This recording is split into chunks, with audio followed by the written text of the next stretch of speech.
Episode 11 of season 1 of the Apothecary Diaries. Let's see if the mystery will be solved, especially because Mao Mao's father is involved. Let's watch it together.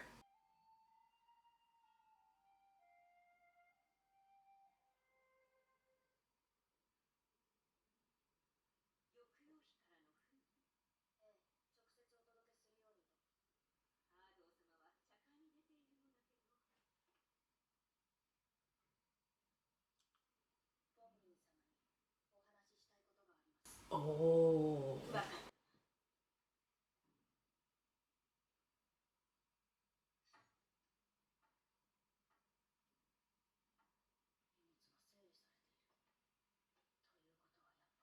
they're gonna move. No, again, the honey.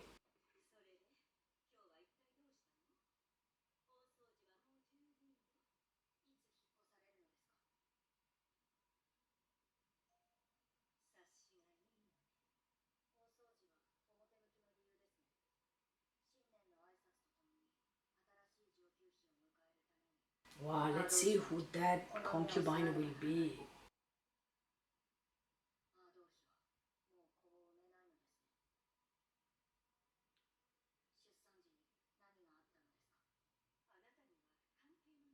Yeah, predictable. Mm, because of her father.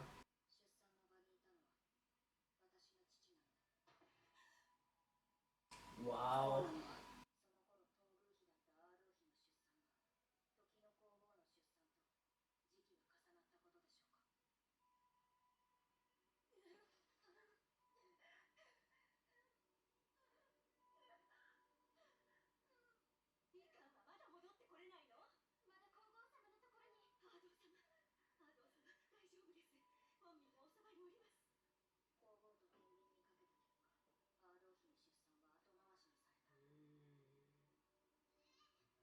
So that's why she lost the baby. I mean, the baby was born with some problems.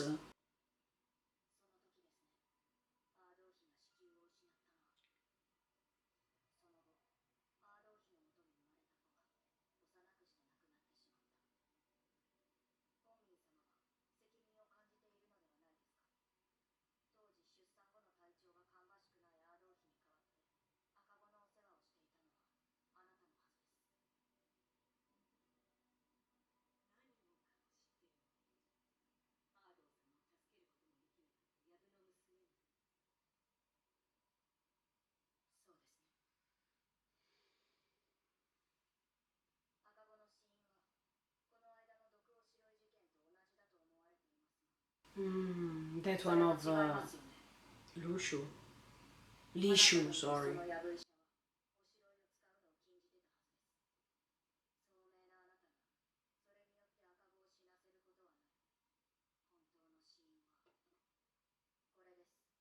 Wow, the flower and the honey.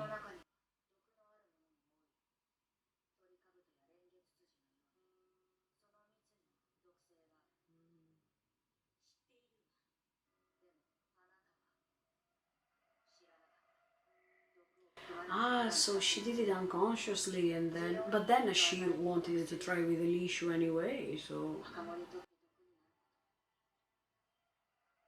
Wow.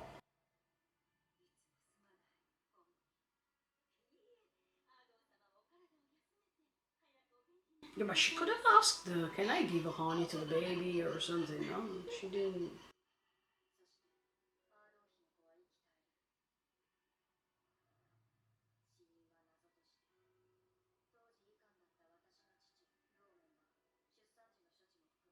Mm. Okay, so even the father was living in the palace.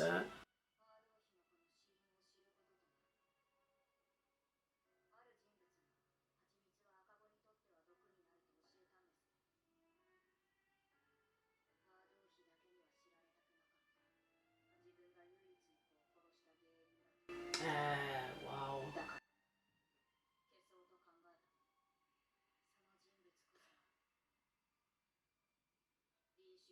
Oh, so Lishu knew that that happened.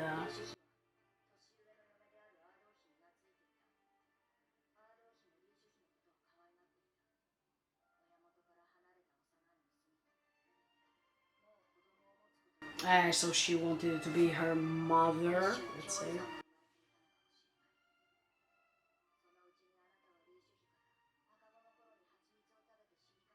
Ah, okay, okay, okay. And she made the 1+1.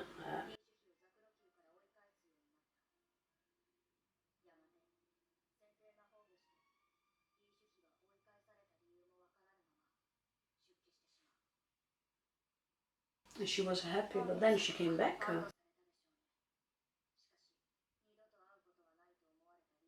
In fact, she came back.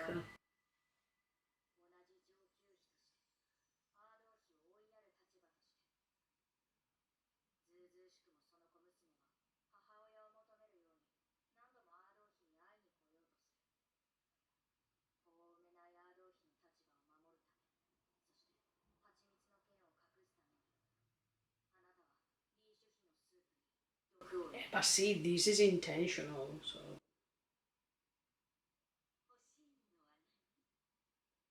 Nothing, yeah. Oh, wow. No, I mean, you just have to accept your mistakes.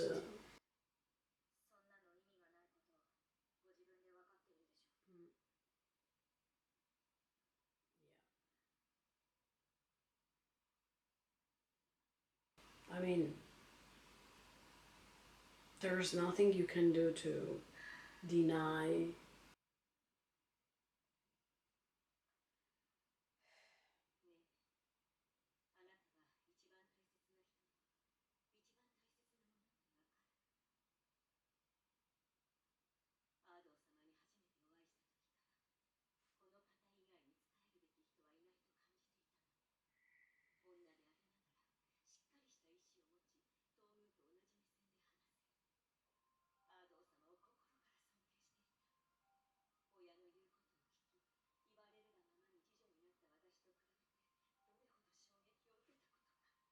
Okay, so she admired her, but okay, and I understand this pain. But to do it again,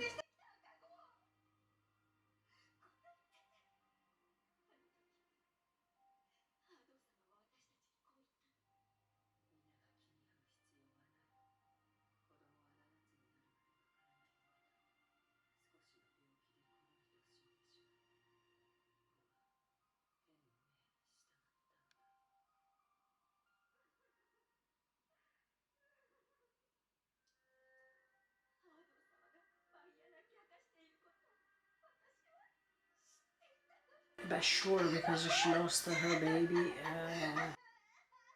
Of course, she felt guilty, but the way to hide everything is even worse. I think she should have talked to Aduo. I think that probably she would have understood her.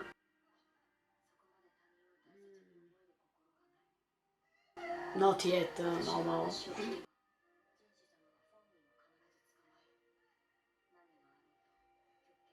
I don't think so either. Yeah. So she's gonna have this fate.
He chose already where to put her next.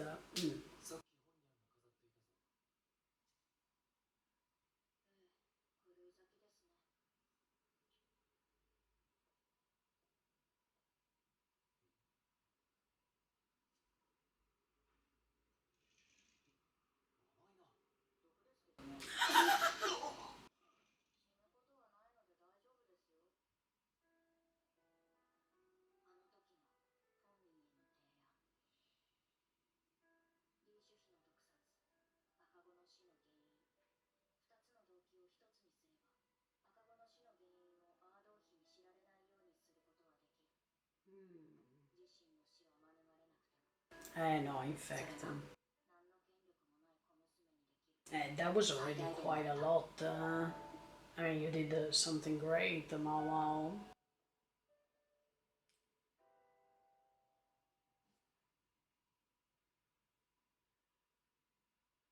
But I mean, I wanted to understand what's their relationship.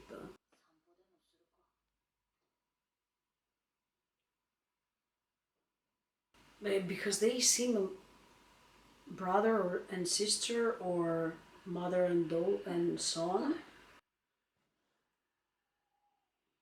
but it's impossible because she couldn't have other babies after that. So,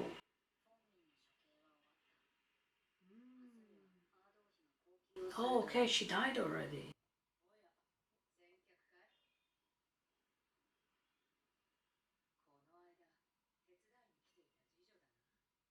But this is the concubine. Oh yeah, for sure, immediately.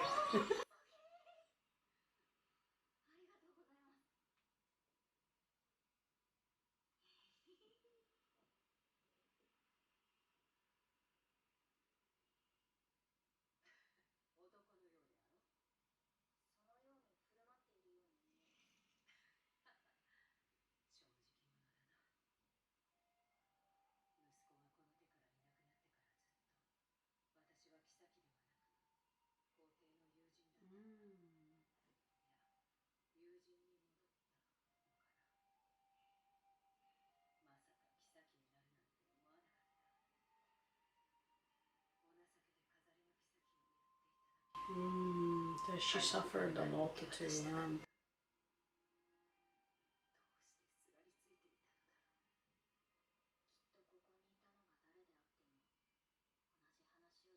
I don't think so. I think she wanted to tell you things, Mao Mao, because she noticed how honest you are.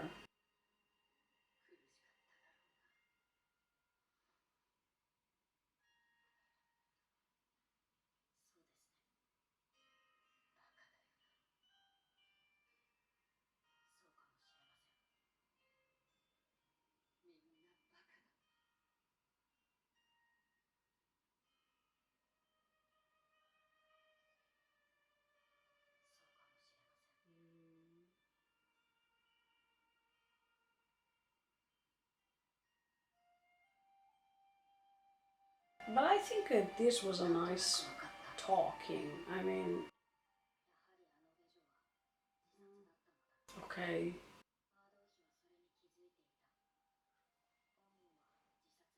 Oh, wow.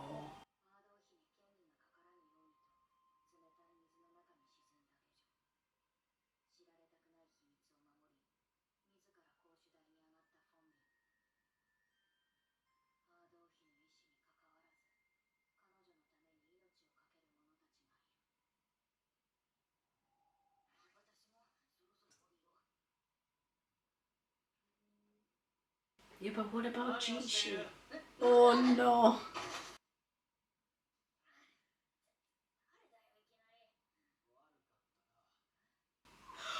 Oh.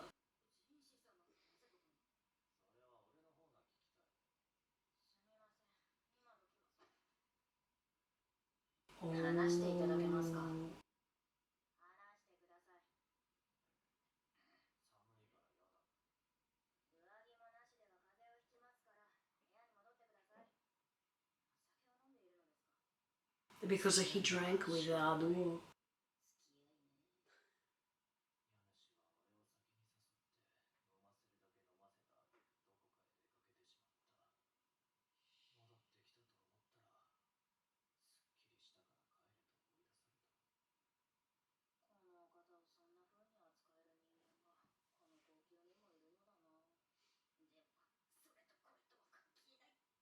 No, please stay.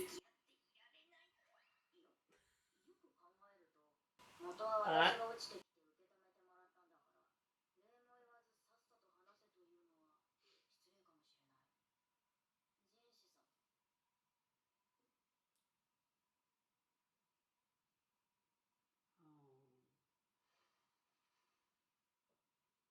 he feels lonely.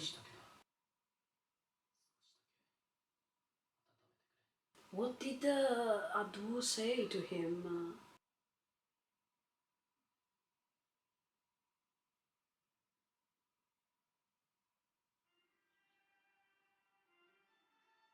Oh, it's time to go.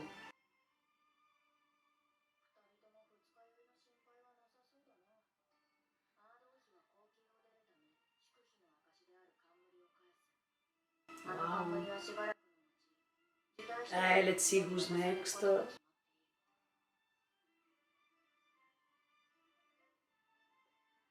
they seem related. Eh! Yes!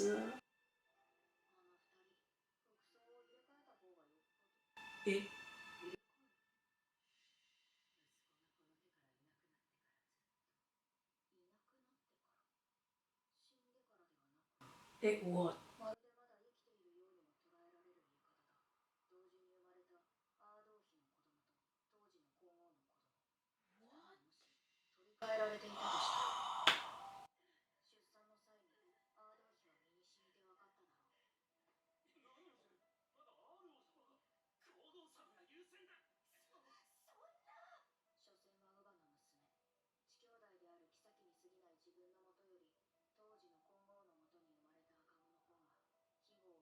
Oh no! So Jishi is the son.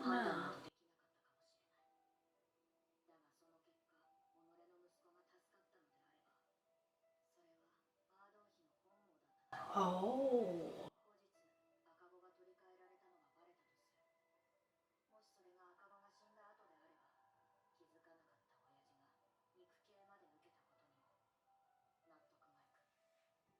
What the F?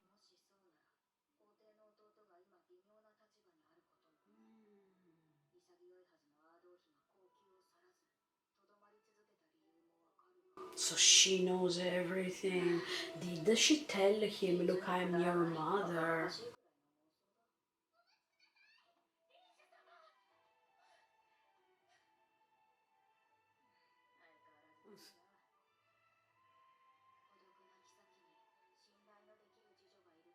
At least one.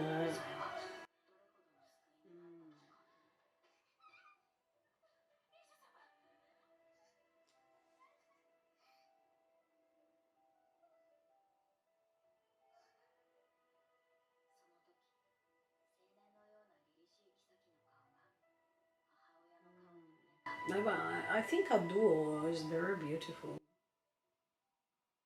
Oh, something terrible is coming.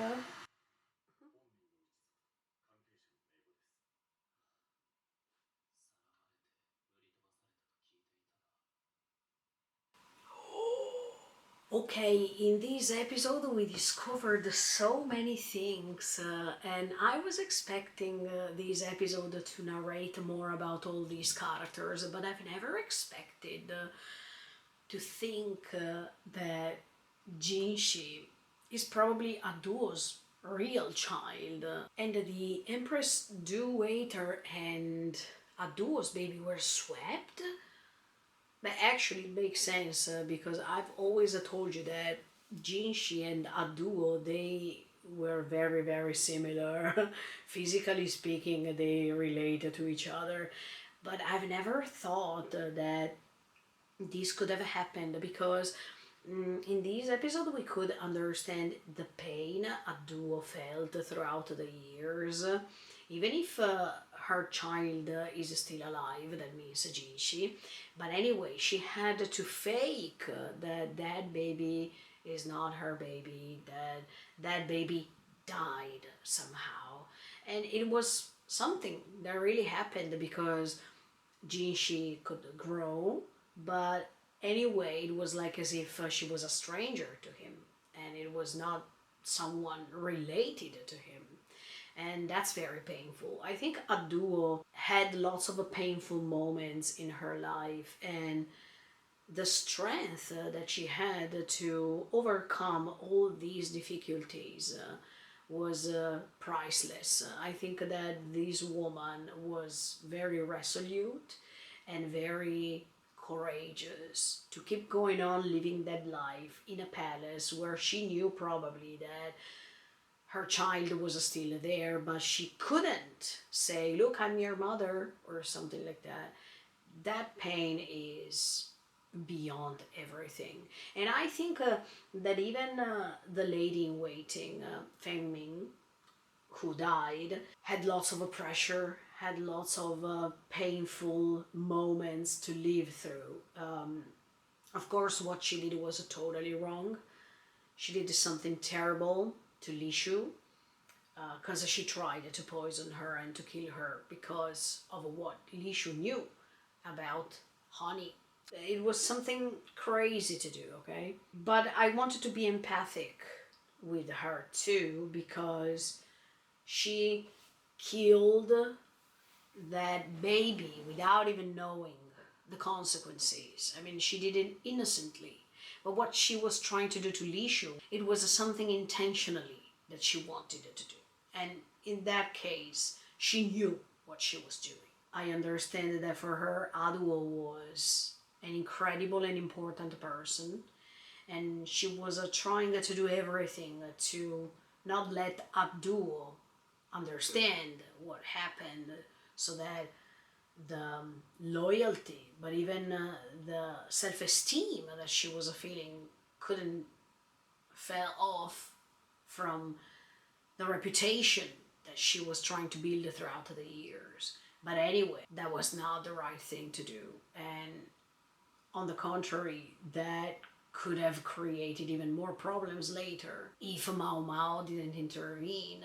So I wanted to praise Mao Mao because even if she says she doesn't have any power yet, because I really believe that she will have in the future, she is trying to solve things for the better. And even if Feng Ming died, because that's the punishment that she deserved at that time, they were all using the capital punishment, and that means immediate death.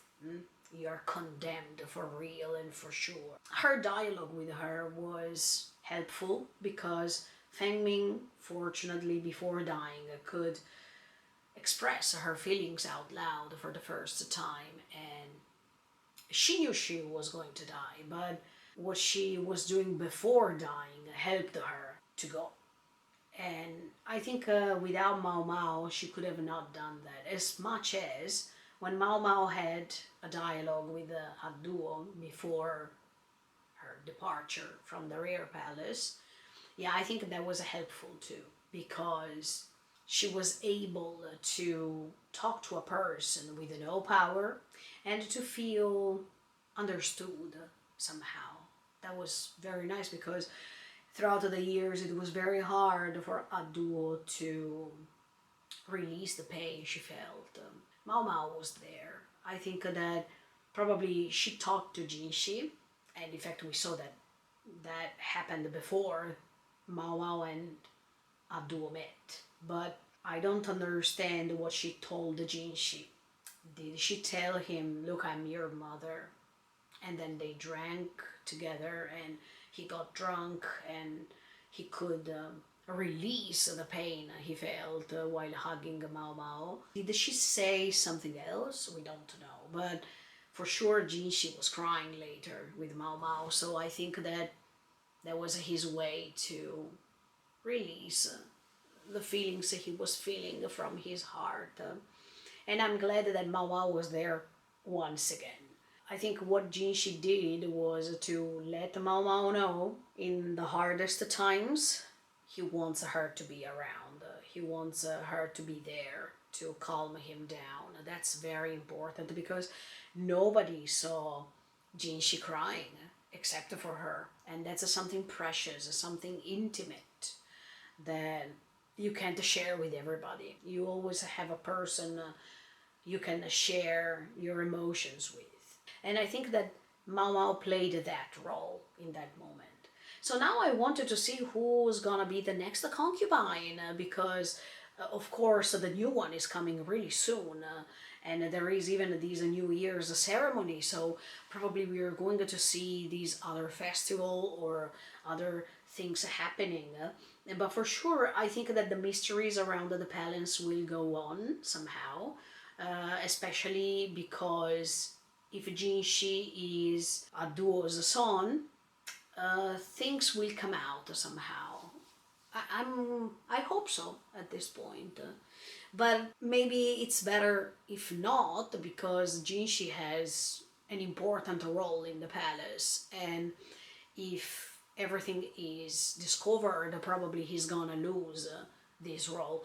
But maybe it would be good to get rid of that role so he can get in touch with Mao Mao more, because he can't have a family in this case. So if there's the chance that he loses that role he is playing right now, he has the chance to have a family, so he can ask Mao Mao to live together. We don't know. But anyway, stay tuned and keep on watching me. Thank you so much for the support, and see you next time with episode 12 of season 1 of the Apothecary Diaries.